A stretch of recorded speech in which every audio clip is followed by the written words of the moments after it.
if we want to heal from a broken heart, is to start to see these things. And a lot of women are like, no, I'm not afraid. I'm not afraid. I'm strong. I have my house. And they truly believe it. That's why my work is such a compassionate work. It's such a hard work. Right. Because they don't see it, because it doesn't show up in the way they think it will show up. Right. It shows up in ways of lashing to men or creating a lot of negative beliefs around dating. Mm-hmm. For example, what you said, that with all my love, that that is very hard to date. Right. That is a negative belief and it's not truth. Great. Look at that. Debunking me right off the bat. Right. No, but that's so true. You just pointed it out to me right there. I just said it. It's hard to date. I don't want to ever do that again. And so I appreciate that so much.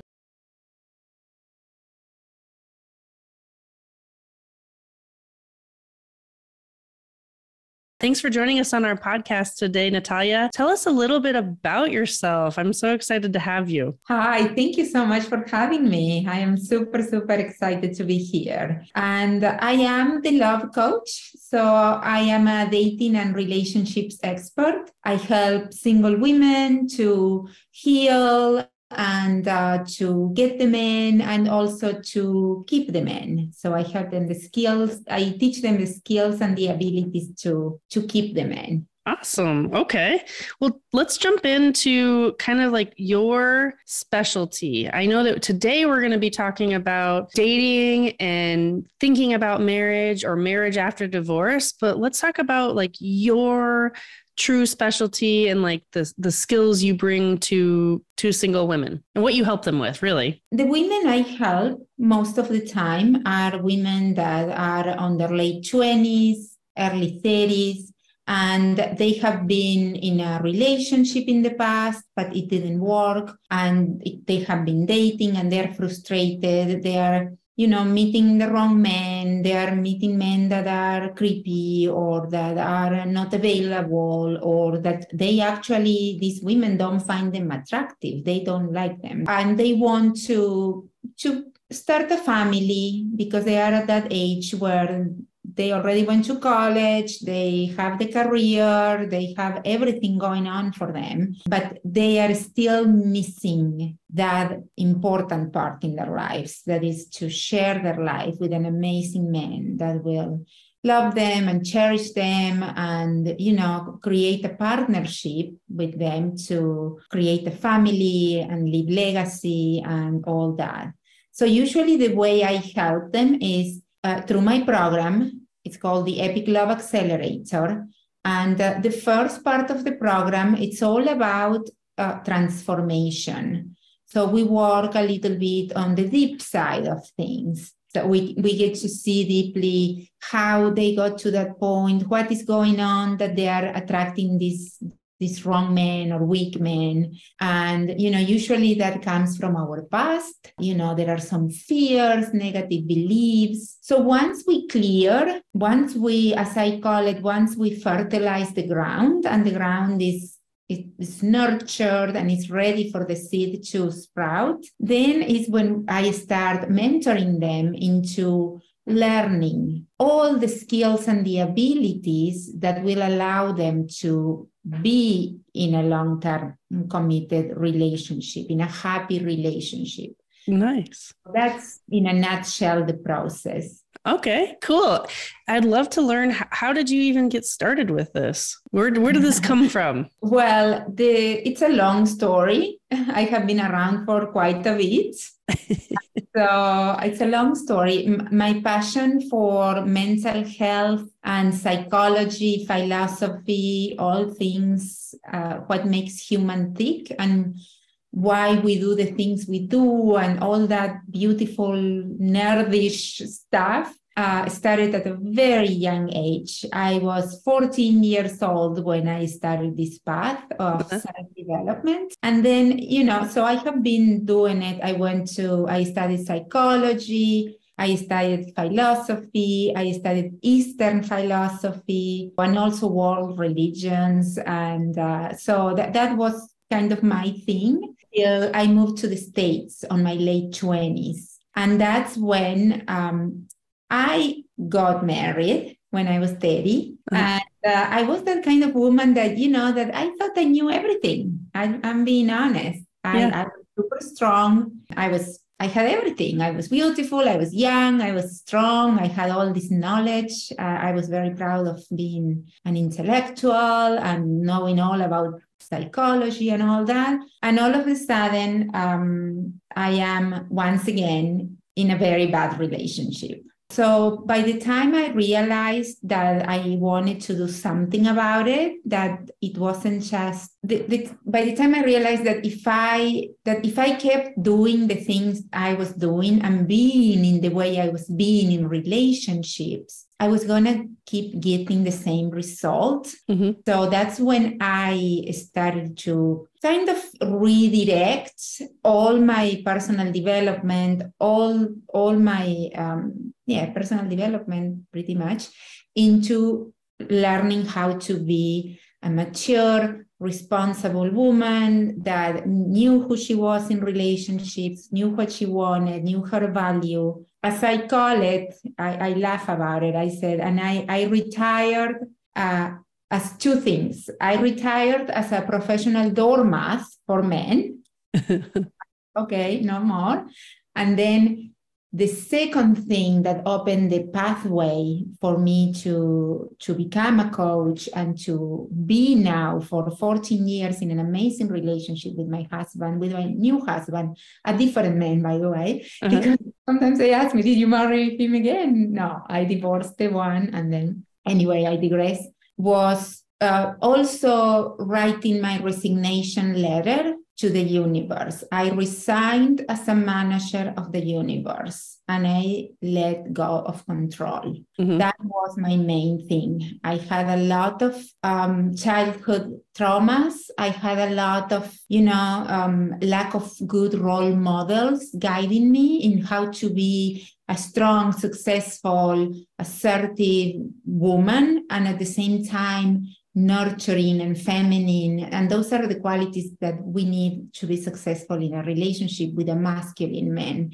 which is the kind of men I am attracted to. And 100% of the clients I work with are attracted to masculine men with that energy. So yes, so that it started there, and I started coaching women, single women, and yes, and I started to do the same. Yeah, that is so neat. So where are you from originally? I was born and raised in Argentina. Okay, nice. And you live in Las Vegas now? Yes, awesome. I have been living in Las Vegas. I have been in the States for 21 years now, and I didn't speak English when I came here. I self-taught myself English, and so I still have a very strong accent due to that. But so 21 years in the USA and 14 years in Las Vegas, Nevada. Wow, that's so neat. I'm sure you have, Las Vegas is, I'm going to go way off topic here a little bit, but I'm sure it's the same for all cities. It's very hard to date. I think just in general, I'm thinking about my past. I'm like, oh my gosh, it was so hard to date. I used online apps. I do have a husband. I am married, all these great things, but I dread the thought of that ever having to do that again. Honestly, that's really challenging to constantly be putting yourself out there. And then to think about it potentially after you have a divorce, how do you even get back into the dating game? And, do people want to get married? And kind of let's kind of dive into that topic. I think it's something that people don't really talk about, and I think that maybe we should talk about it. It's okay, right? It's okay to talk about this kind of stuff. So just some general questions just to kind of start the juices flowing. How do you think people, and do you have any words to talk about on how to heal after a divorce? Right. So you said a lot. There are so many ways we could go and everything you said, but so answering the question, how do you heal after the divorce? Right. That's a very specific question you asked me last. So when we are married, most of the women that I have worked with are women that were married for a long time. And they the feeling that they have once they are divorced is that they lost themselves. That's the general overall feeling. They lost themselves, and there is a lot of resentment about that. They are resenting the ex, they are resenting themselves because they kind of allow that to happen in a way. They resent situations. So there is a lot of that. And that actually is when we start to dig deep, it's actually a cover up for fear. It's a lot easier to feel angry and resentful than, and this is with all my love and compassion. I have been divorced. I know how hurtful it is. I know. I absolutely know. So it's a lot easier for us as women to jump into this wagon of being resented, of being anger, of male bashing, because we have an audience of other women that are going through the same, that are ready to kind of nurture that. Right. While getting deeper and dealing with the fear is paralyzing. Fear is very paralyzing. While resentment and anger, at least it pushes us to action. That distinction, that actually the first thing, if we want to heal from a broken heart, is to start to see these things. And a lot of women are like, no, I'm not afraid. I'm not afraid. I'm strong. I have my house. And they truly believe it. That's why my work is such a compassionate work. It's such a hard work. Right. Because they don't see it, because it doesn't show up in the way they think it will show up. Right. It shows up in ways of lashing to men or creating a lot of negative beliefs around dating. For example, what you said, that with all my love, that that is very hard to date. Right. That is a negative belief, and it's not truth. Great. Look at that. Debunking me right off the bat. Right. No, but that's so true. You just pointed it out to me right there. I just said it. It's hard to date. I don't want to ever do that again. And so I appreciate that so much. There are two things. As women, we are not taught how to date properly. So in that sense, ladies, calm down. Yeah, here we go, right? Yeah, let's start to unwave this, because I don't want to get killed on the street. As women, we haven't really been taught how to properly date. That's the main thing. So the way we think we are dating, it doesn't work for us. It works for men. So I have I like to make jokes. I think I'm hilarious and probably the only person that thinks that I'm hilarious. But I think that dating, as most women do it up until they come to me and get my coaching, was taught by men because it benefits men. Right. We go on a date, we expect to meet the guy on the first date, and we date exclusively one guy.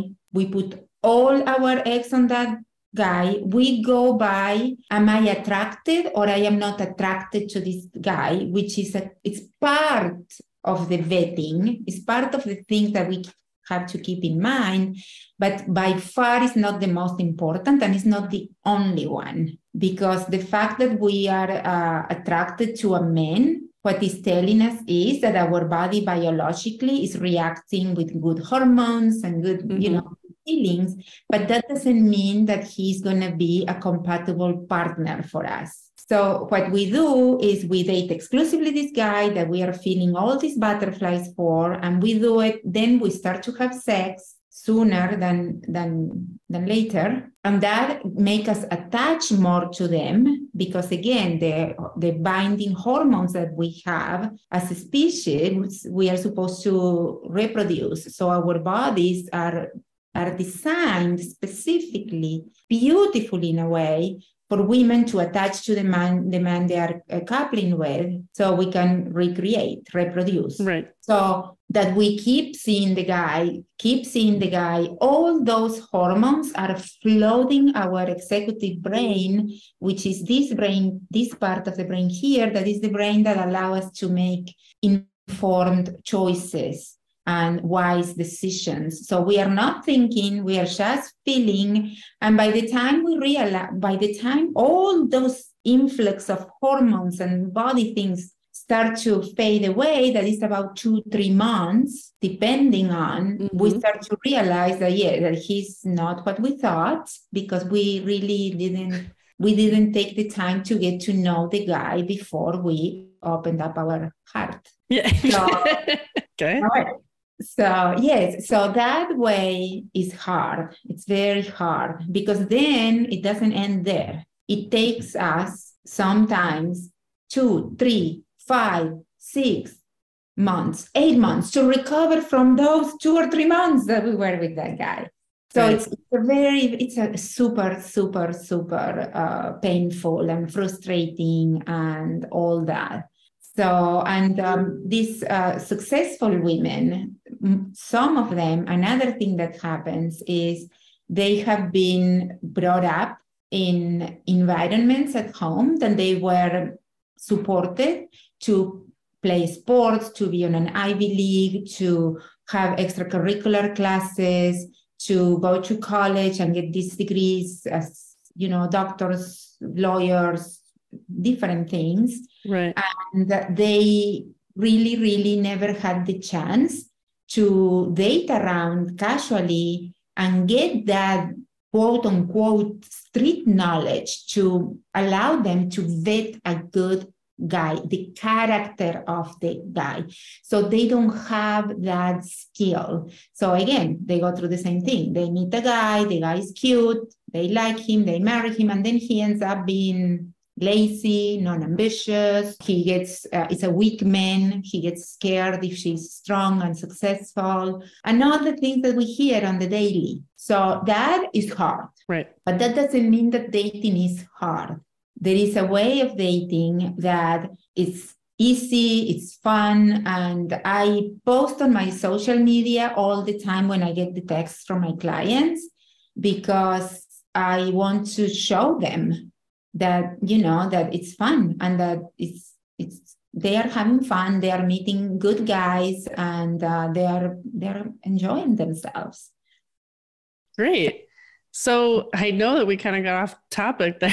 I mean, not topic. It's all the same topic, but I love that you're like already debunking some of the beliefs that I have. And that's just like a past belief. And I said it out loud, just, I said it there, and here we are. So when people want to get back into the dating game after divorce or after a breakup, let's walk through that. I know I don't want to like say something. No, it's not complicated, but I was going to say, I know it's probably more complicated than just like get on an app, go date.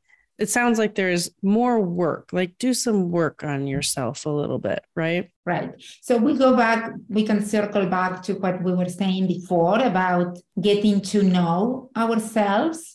Mm-hmm. And getting to heal those fears and that anger and those limiting beliefs that we really went deep into. The dating is hard. That's one of the beliefs, but there are many, many, many others. Yeah. So getting deep into that is the first step. So we get divorced. In an ideal world, how it will happen is the way I did it, because I was trained as a psychologist and I had decades of this knowledge on me. I knew how to do it the right way. So that's the way I did it. I got divorced, and then what I did is I took some time off and I went back to my family. I spent a month and a half in Argentina with my family, with people that knew me, with my cousins, with my aunts, with my childhood friends. And I understand that's something that not everybody can do, and they don't have to, they may not even have family far away. So, but my point is just, it's important that first we take some time alone to kind of get back to roots. And the closer we get to our family of origin, if possible, the best, because it brings us back to our childhood, when we were innocent, when we were playful, when we believed in love, when we believed in everything. We believed in Santa Claus, we believed in the fairies. So it's best, but sometimes it's not possible. So just by yourself, it's okay. But it's important that we take a certain amount of time by ourselves, just to get back to roots and to kind of reaccommodate again. From there, I hired coaches, and I hired coaches like me, dating and relationships coaches, for 3 years. I did the work for 3 years, and I worked on everything. I cleared my past. I made peace with it, was okay, good. And then I had to learn all the skills and the abilities that I didn't know. I didn't know how to date. I didn't know how to be in a relationship in a way that was a partnership, in a way that was two adults creating something. I didn't have idea. I didn't know how to communicate. I used to be the kind of woman that any confrontation with my men it will mean that I will break up with them. Like, I was breaking up with my boyfriend, like, I don't know, 5 times in a year. Like, all things that weren't really healthy, that I didn't know anything better. I didn't know. I really didn't know. And if somebody would have told me, I would have thought that they were crazy, because we don't know what we don't know. And that is a cheesy thing to say, but it's really important. And what we don't know that we don't know is basically almost, 90% of our subconscious mind. And that's what is ruling who we are, all those blind spots. So doing the work, healing, hire somebody. If you, for X, Y, or Z reason, you cannot hire somebody, find a mentor. And by a mentor, I mean a woman that has been happily married for a while, because there are a lot of women that are married, but they are not happy. And that's not a good mentor. So find a woman that is happily married and say, hey, I'm going through this. Or do you mind if I ask you questions? How do you handle conflicts? How do you speak to him? All the different nuances that make a relationship work.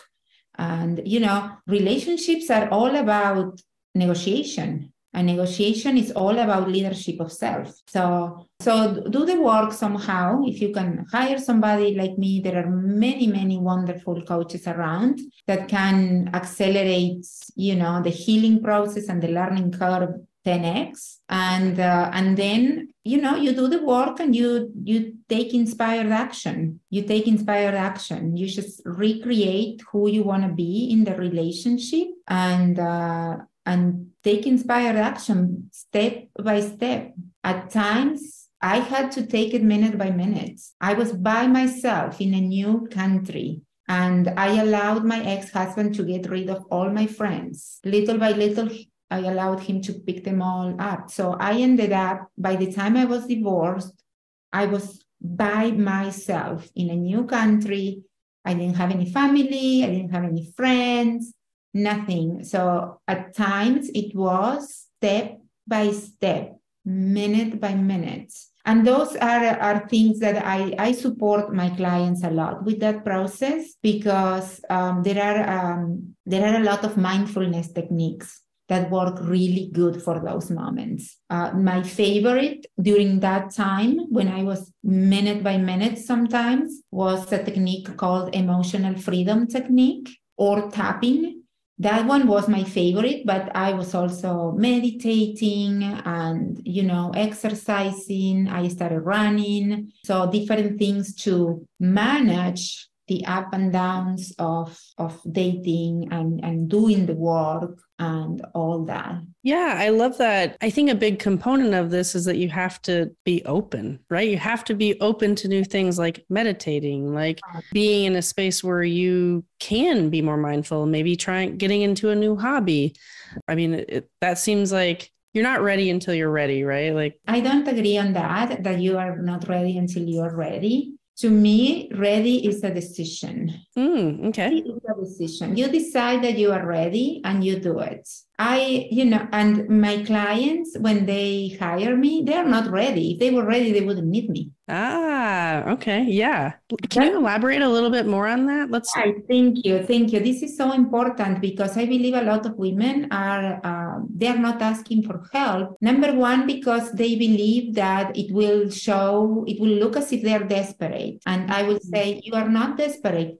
You are committed to living your best life. And that is a different story, completely different story. Mm-hmm. And the other thing is that they believe they have to be ready. And that is a limiting belief. And it's one of the remember how I said that fears show up in ways that we don't recognize them? That's why they're so sneaky and why you need a professional to work with you. That is a fear creeping up on you. It's just, you will never be ready. Mm-hmm. Ready.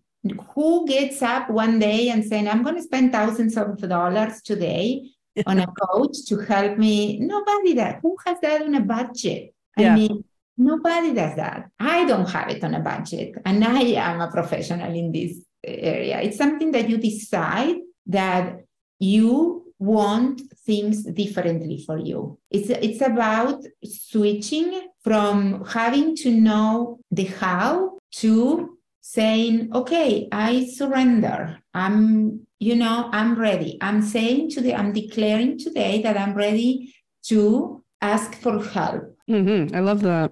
That's it. That's all you need, is to be ready to ask for help. And then the rest, people like me are trained and experienced on taking your hand and taking you through this journey. So, you have to, usually when people ask me, what do you look for on a coach or on a therapist in this particular area, I look for somebody that is qualified, has credentials, somebody that has been doing it for a while and has taken other women through the transformation. That is important too.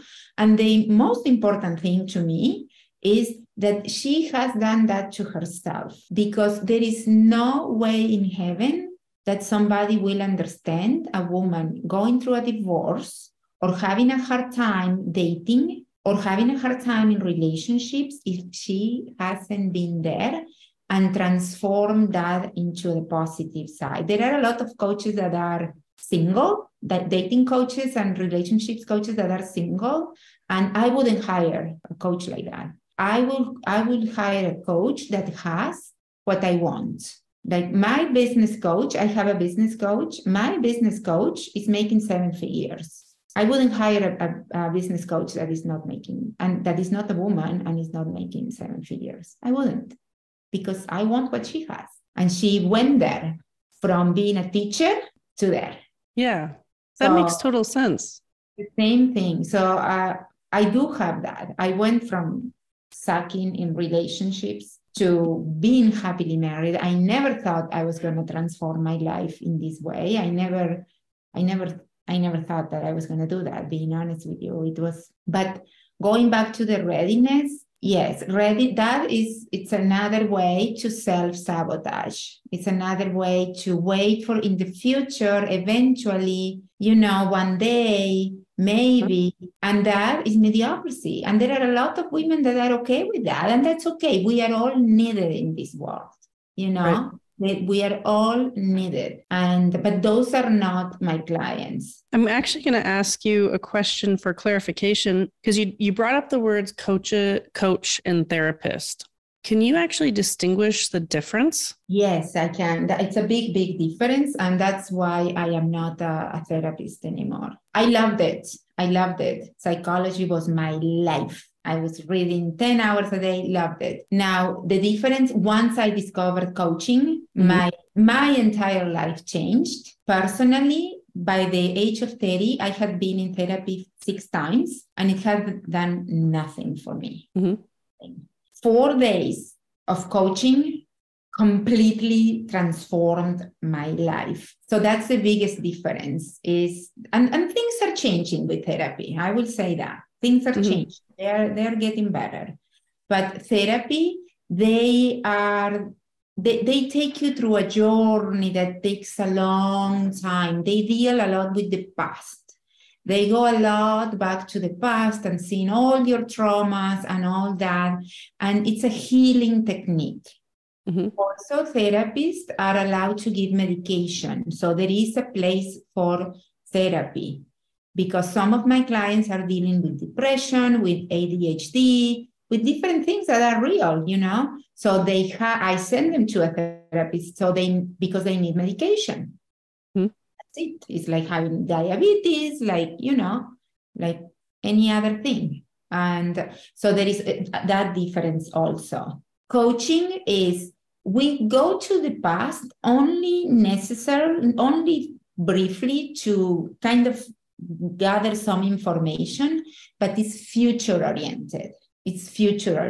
So we go there just to see what's going on, trying to clear it up. Mm-hmm. But then we decide who we are going to be from now on. So it's faster. The results you get, one coaching session can completely change your life, because you get it's an insight. What you get, it's a aha moment. It's like, it's like, for example, if you get a phone call right now from a family member and tells you that, God forbid, the example may not be that good, but like an aunt, a very old aunt, very, very, very old, 120 years old aunt, mm-hmm. at that, and she left you all her fortune, and you have to be in Ohio in like 24 hours, otherwise you're going to lose the money. Mm-hmm. There is no question in it. You jump on a plane to Ohio. Right. That's it. You should book. That's how coaching works. That is what is an insight, is through questioning and pretty much through asking the right questions. You get to a point when you're like, okay, so I have been letting my 5 years old rule my relationships, and that's why my relationships suck, and I am stuck in this pattern of, not attracting the right man or whatever. I can let her go and I can learn the skills. Relationships are a learned skill. And that's something that we don't know as women. Nobody tells us this. They just tell us that we need to be in a relationship and that we need to be good at it. But there is nobody telling us that it's something that we have to learn, how to be in a relationship. To give you an example, last December, I decided that I was going to start cooking. I suck at cooking too. I suck at many things. And so I decided that I was going to start to cook some gourmet food, not just the air fryer thing and simple things. So I got me a subscription. Can I say names? Yeah. Hello Fresh, that everybody knows it. So I got me that subscription, and they were sending me every week the ingredients and the recipe. Mm-hmm. Holy smokes. I got it. I got it present. As clear as your aunt left you her fortune, you have to be there in 24 hours.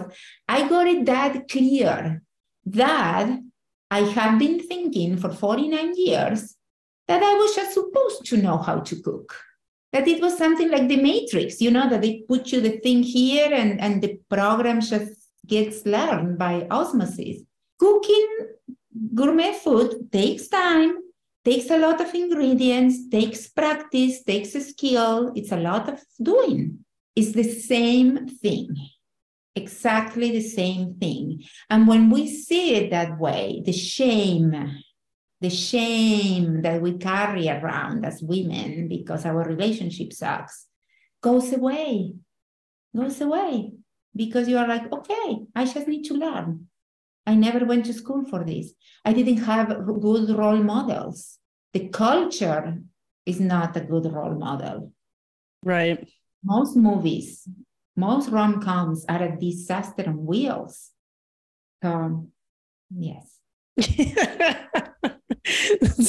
That explains it so well, though. I love your difference between therapist and coach.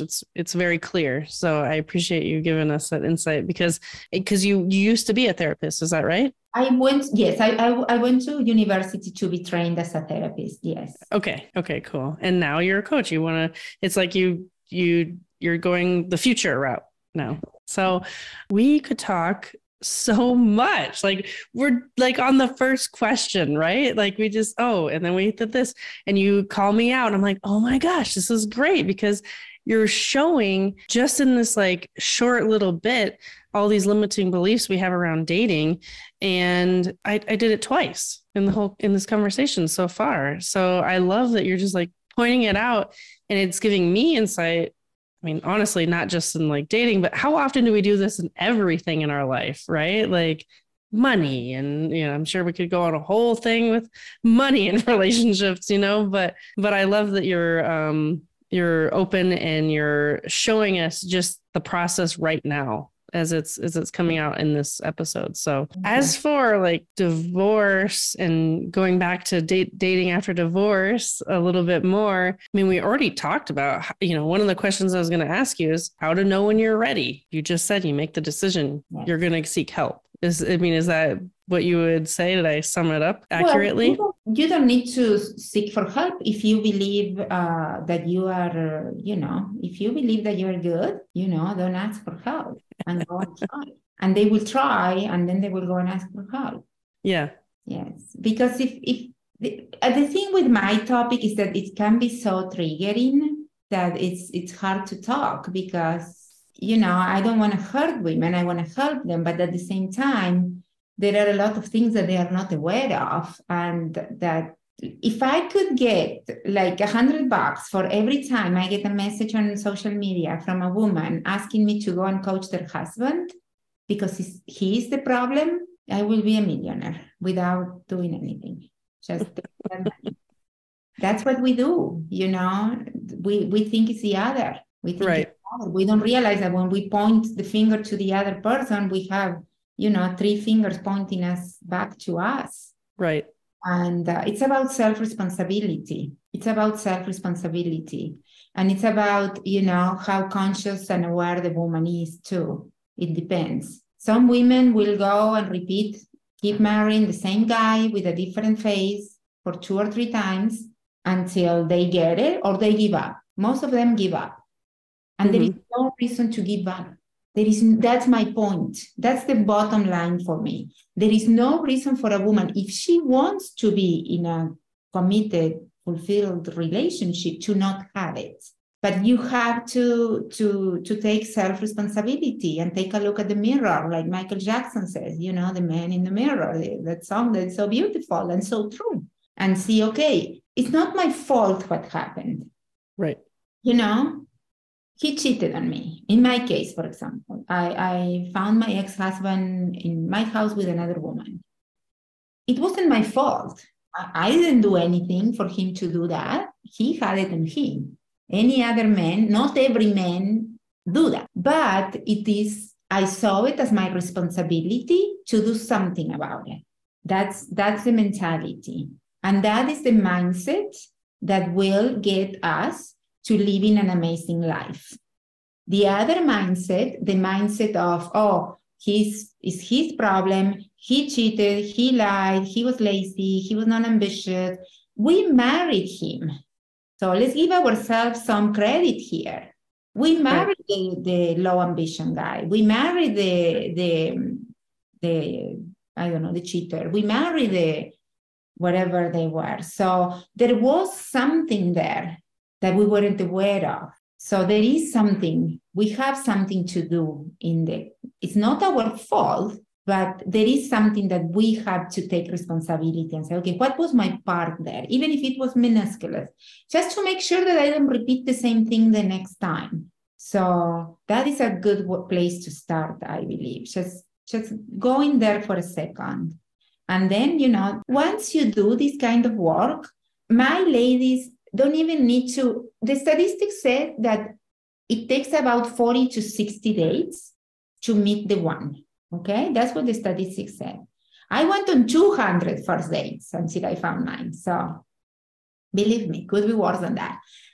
Now, those are women that are getting divorced and they're going back into dating and they meet another one. Those are not women that do the work. My ladies meet their husband, their future husband, in, I don't know, maybe some of them date number one. It has happened because they're clear and they know what they are looking for and they present themselves properly. Or some others ones, I don't know, after 4 dates, 6 dates, the time shortens tremendously because they know who they are, they know their value, they know how to present themselves. So high quality men, when they see them, they can see their value, they can feel their value. If we are carrying our past with ourselves, if we are carrying our fears, we are going to attract a man that is attracted to a woman that is not 100% there. So he is not 100% there. And eventually, that's going to show. 50% of first marriages end up in divorce. The statistics are just so sad. And I like to add to that those are the women that have the courage, the financial means, the self-confidence, the health, the support with kids that can ask for the divorce. Because I know plenty of women that are very unhappy in their marriages and they are not asking for the divorce. So those is 50%. The second marriage, the numbers go up to 70%. And on third marriages, it go up to 85%. 85%? Right. So the statistics alone are showing us on our face that there is a step that has to be done between divorced and starting to date again. There is a step where we get honest, we get vulnerable, and we said, okay, maybe not being my fault, because God knows it's not their fault. It wasn't my fault. But maybe there was something that I could have done differently. Let me go and check out with an expert, with somebody that has devoted her life to help women like me, and see, get curious, get curious and see that, and see what can be, cleaned up a little bit. And then go ahead and date from a place of I am whole and complete. I am lovable. I know what I want. I know how to create it. I believe life, God, the universe already created it for me. It's there, having faith, and it's gonna happen. I see it all the time. Yeah, that's very powerful. And I can tell that you're so passionate about it, which is also, it's nice to see you truly care. And I think that it's nice to see that there's coaches and people out there that can help people that struggling finding their mate, before marriage, single before marriage or single after marriage or after a divorce. And I'm just like enthralled listening to you because it just feels genuinely like there's a true care here. And I think that is something that, if nothing else, that people need to know that there are coaches like you. There are people that genuinely dedicate their life, like you said, to helping women find their love, their partner, their person. And so I thank you for that. That's, letting people know. Before I found, before a friend recommended you for the podcast, I truly didn't even know that someone like you exists. So I think that's like one huge takeaway, that, you don't know what you don't know. So I think that's amazing. And then all of the great tips that you provided, which, I don't want to sum it up, but like, look in. That's kind of the biggest thing is, again, like you were saying so many times, it's not your fault by any means, but look inward, take some time to heal and see what you can do and seek help. I think that's the greatest thing ever. The greatest gift is, help and mentorship. Right. It's women, what I have seen in all these years, it's the biggest thing that stops us from asking for help is shame. Mm-hmm. We have so much shame around asking for help or around not knowing or around making mistakes. And that is, it's just, we have to let it go. There is no shame. It just shows how committed we are. We are the makers of this world. We create life. We create kids. The world keeps going around thanks to us. Right. We have a big responsibility to do this kind of work. Mm-hmm. I feel like this is, it's changing the life of future generations of daughters and sisters and everybody. Once we do the work, sometimes I get these women saying, men suck, men take advantage of right. us. That's another thing. And I am like, okay, right. Okay, if you want to go that way, let's go that way. But what can we do to break the cycle? Right. Because a man takes advantage of a woman, unless it's physically. Physically, they are stronger. And that's, we better. That's why I learned how to run, so I can run faster than them. But, there is that. I know I'm not oblivious of my husband with one hand, he keeps me in place. When we play fights, yeah, with one hand he keeps me like I go like ah. So yes, they are a lot stronger. But besides that, if they abuse us in any other way, it's because we allow it. And once we break the cycle, if men get away, let's say that 20% of men, because most men are amazing. Under the right conditions, they are amazing. But let's say that 20% that are crazy, okay? That are psychopath, narcissists, Machiavellic, all the players, gamers, cheaters. If those men stop getting the reaction and the attention they get from women, they will have to get their act together.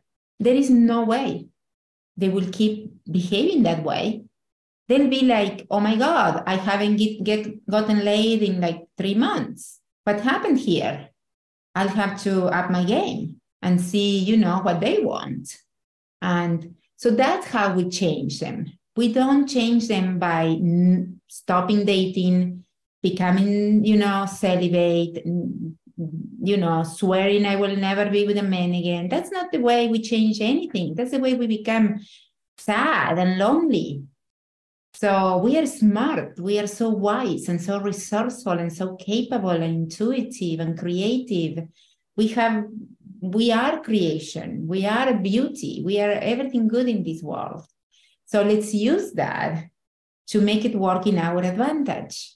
Wow. That's thank you. I think this is so great. And I think that, like I said, it's just knowledge, knowing that there are resources for you. If you are looking to get married, when you make that decision, I guess, that you can find the right person, and there are people to help you. And it does take a lot of work, inner work. And I just appreciate you being on the show. I think that this is a topic that people just, like I said, I didn't really know that your services existed before jumping on the show with me. And I think that everybody needs to know about these kind of services. Let's educate our friends. Let's educate our sisters, let's educate our aunts and mothers and everybody that you can ask for help and you can get it. And do you do work? Mm-hmm. Do you do work for spread hope? Let's spread out hope. Yes. The cycle of just despair and negativity, and it's just let's spread out hope, because there is hope. There is so much hope. There's so much hope. And do you do like your coaching, or do you do that virtually as well, or is it all in person? I'm actually a global coach, so I have clients all over, from New Zealand, UK. I speak Spanish, as you know, so South America, Canada, everywhere, and the United States, all the states. So yes, I do work. I get up really early. Like this morning, I was coaching at 4:40 a.m. A client from Scotland. Okay, that's beautiful. Thank you so much. Can you remind us what your Instagram handle is and your coaching name? It's at Epic Love Coach. Perfect. Love Coach. And what was the other one? And your business name is Epic Love Coach. Yes. Yes. Yeah. Perfect. Well, I think that we can conclude our episode with this, but we might be reaching out for some follow-up questions. I think that there's going to be a lot of audience members that are excited to learn about your services. I love that you explained the difference between coaches and therapists. And honestly, you were just really real. And I think that that's what people love. And you're authentic. And I think that that's what people love. And that's what people need to hear. We're not here to basically bullshit people. And so I think that I just love this episode, and I wanted to thank you so much for taking the time to join us on the call today. And we'll definitely share all your information out there on our show. And if anybody wants to reach out, please feel free to do so. So thank you again for joining us. My pleasure. Thank you. I truly enjoyed it. You're adorable. Thank you. Thank you for letting me call you out and take it as a queen. Well, I'm into learning as well. And it's just being open. That's kind of where I'm at in this space in life right now as well. And that's why I enjoy doing a show and learning about people like you and just, putting it out there. So thank you again. Thank you.